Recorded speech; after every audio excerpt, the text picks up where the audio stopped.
Assalamu alейкум, урматтуу көкбөрү көрөрмандары. Ошентип тарыхта биринчи жолу өткөн клубтар арасындагы эл аралык чемпионат Чолпон Ата шаарында жыйынтыкталды. Бул чыгарылышта кыргыз-казак клубтары арасында өткөн достук кубогунда ким чемпион болду? Эл аралык лигада биринчи орунду ким алды? Мыкты оюнчу, мыкты аргымак сыйлыктары кимге берилди? Ынтымак менен достук канча сом акчалай сыйлык алды? Айтып беребиз. Кыргыз-казак клубтарынын ортосунда өткөн достук кубогунун финалында Ынтымак Астана менен ойноду. Беттеште Кыргызстандын Ынтымак командасы толук көзөмөлдөдү. Эсеп сандарын 3-мүнөттө эле Ноорус Раатбек улашты. Ал Мээржан Маджан менен болгон жекеме-жекеде ийгиликтүү болуп, Тайгазанга түз барып кулакты там айрытты. Барына чексиз! Эмнелерге? Барына! Мессенджерлерге, социалдык тармактарга, чалууларга, фильмдерге, сериалдарга, телеканалдарга. 4 жумага 550 сом. Шашылгыла, барыбыз кошулабыз. Переходи на О. Барына чексиз. Андан кийин Өмүрбек Эсен уулу Ноорус Раатбек уулунан пас алып эсеп сандарын 2-0 кылды. Биринчи таймдын акыркы секундаларында Ноорус кайрадан жекеме-жекеден улакты алып чыгып 3-чү салымдын ээси болду. Экинчи таймдын жүрүшүндө Ынтымак дагы 4 салым салса, Астана бир жолу өзгөчөлөндү.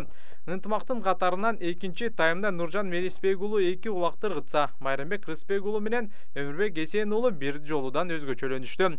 Ал эми Астананын катарынан Элдар Жээнкулов жалгыз салымдын автору болду. 3-чү таймда Ынтымак дагы 3 салым салды. Ынтымактын 8-чи салымын Өмүрбек Эсен уулу, 9-чу салымды болсо Бакыт Төлөгөн уулу менен Абдасбек Мырзабек уулу кош колдоп ыргытышты. Ал эми оюндагы акыркы салымды Ноорус салып кетти. Ошентип Ынтымак 11 эсебинде Астананы утуп чемпион болду. Ал эми бул мелдеште 3-чү орунду Достук алды. Коло медаль үчүн болгон оюнда Достук Түркистанды 11-3 айырмасында уткан. Байгелерге токтолсок, 3-чү орунду алган Достукка 800 000 сом берилди. Экинчи орунду алган Астана командасы 1 миллион сом байгеге ээ болду. Ал эми Ынтымакка 2 миллион сомдук сертификат берилди. Мыкты аргымак наамы Астананын жекеме-жекедеги аты Ханкокко берилди.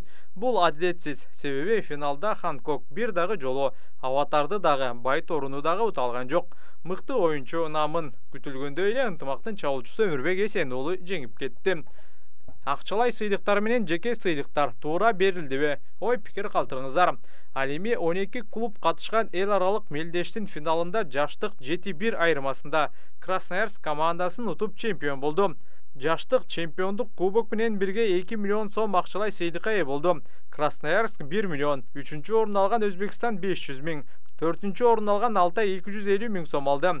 Бул лигада мыкты оюнчу наамын Арген Абдуллаев алса, мыкты аргымак наамы Красноярск командасынын Чикаго деген атында тапшырылды. Ал эми ардагерлер арасындагы беттеште Кыргызстан Казакстанды 4-0 эсебинде утту. Кыргызстан бул жеңиш үчүн 600 000 сом байгеге ээ болсо, Казакстанга 400 000 сом берилди. Ардагерлер арасында мыкты оюнчуну Мирлан Алсеитов алса, мыкты аргымак наамын Казакстандын Максимус аргымак алды.